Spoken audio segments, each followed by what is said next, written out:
is a kind of wilderness oasis in the middle of Lawrence. It used to be way out in the country when Lawrence was very small, and Lawrence just grew around it. So here we have 40 acres of undeveloped land. When they originally bought the land a little over 50 years ago, this was out in the country. Town was like 3-4 miles that way, and you had a gravel road to get here. So town has caught up with us over time, but it's now kind of neat to be here so that it's easy to get to, and a great spot. There's several camping spots hidden around on the property, so you can have multiple troops out here at the same time, a lot of activities.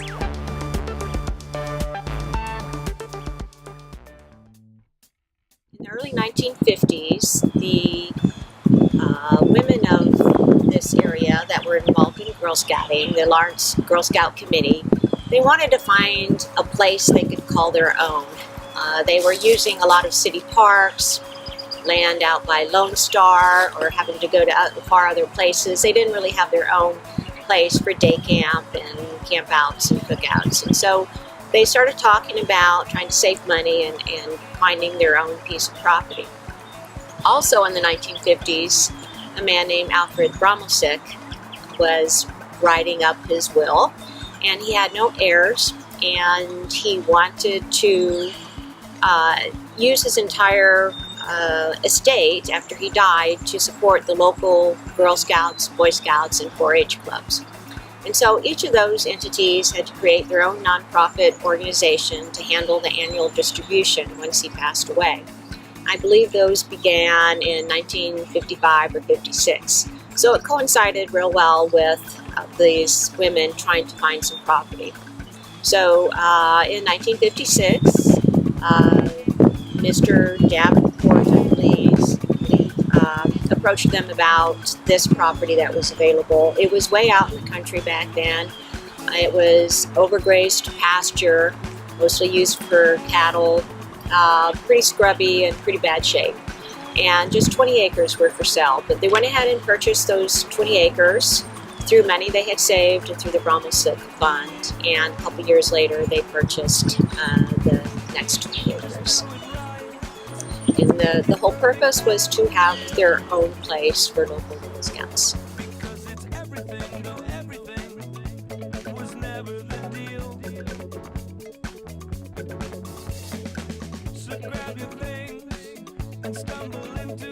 I think as far as having this exist in the way I'd like to have it exist as a kind of wild area, certainly the noise of the traffic is invasive. It takes away from that feeling of being isolated here.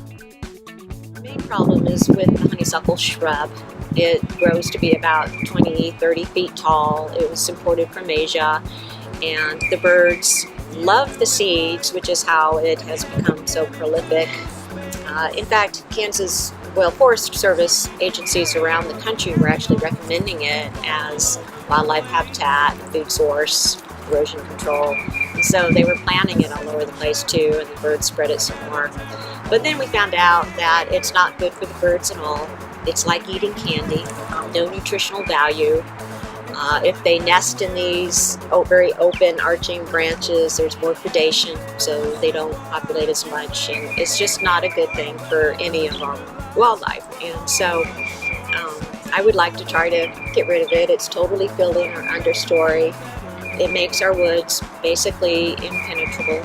You really can't walk through it. I mean, you can, but it's a very slow process. You're practically crawling on the ground to get through it. So it makes it hard to explore woods, and we want the kids to be able to get off the trails and wander in the woods. We just can't do that.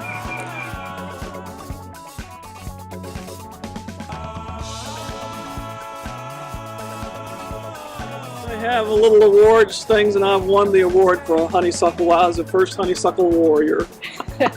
That's wonderful.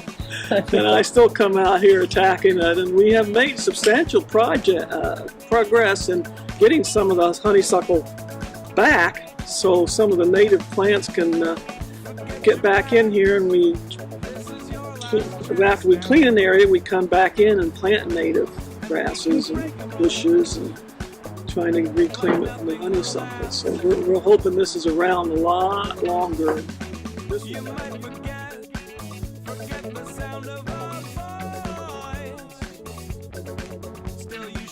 Planting here is what's called buffalo grass. It gets its name from the fact that it was as I understand at least, what I was told, it was a original prairie type grass that was where when there were lots of buffalo herds around, and so it's very hardy. It can withstand being walked on and such, because buffaloes obviously are huge animals, and they would trample these, but then they would come back. And so the idea is that by planting this grass, where we have an area like a campsite with a lot of traffic, we will maintain a level of some type of greenery. We won't have all these bare spots, which encourages run out and wash out and loss of soil and things like that. So, and it's a native prairie grass, and so we want to kind of try to reestablish that as much as we can here in Hidden Valley.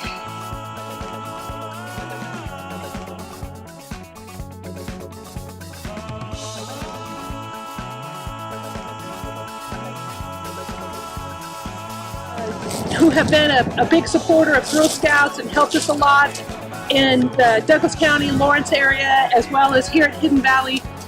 We may have a brick with their name, or their name may be on the benches, things like that. You'll see the girls have made our stepping stones as projects here, and then the plants that are all in this area are particular ones that will draw butterflies.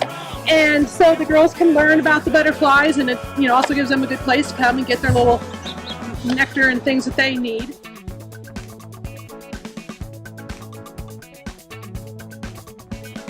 We get a lot of requests from developers who say if we have any interest in selling this land because it's in a pretty good location, real close to campus and right in the middle of development of the city.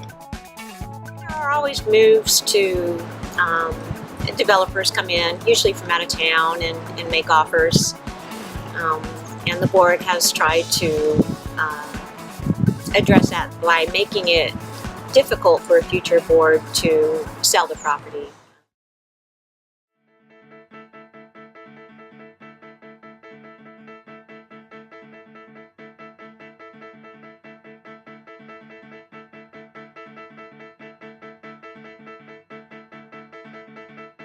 Hidden Valley is you're immersed in living, growing things and wildlife, and you're exposed to it, and you walk through the woods and get scratches on your arms, and suddenly you're vulnerable. And I think that's an important lesson that everybody needs to learn, that humans can't completely isolate themselves. We are not really in control. We'd like to think we're in control of our world, but we're really not. When you grow up as a child, there's just certain things you grab onto, and Hidden Valley was one of those things I grabbed onto. It was very fond memories. It's important to me because it's fun to come out here during the summer and do stuff with other people, because you get to learn new experiences, find out what people like to do, show them new possibilities of doing something, and it's just really fun. This place means like more of a community outreach, so get more of the community involved, so then they can help out and they can be aware of what's going on in nature, have fun outdoors with some sun.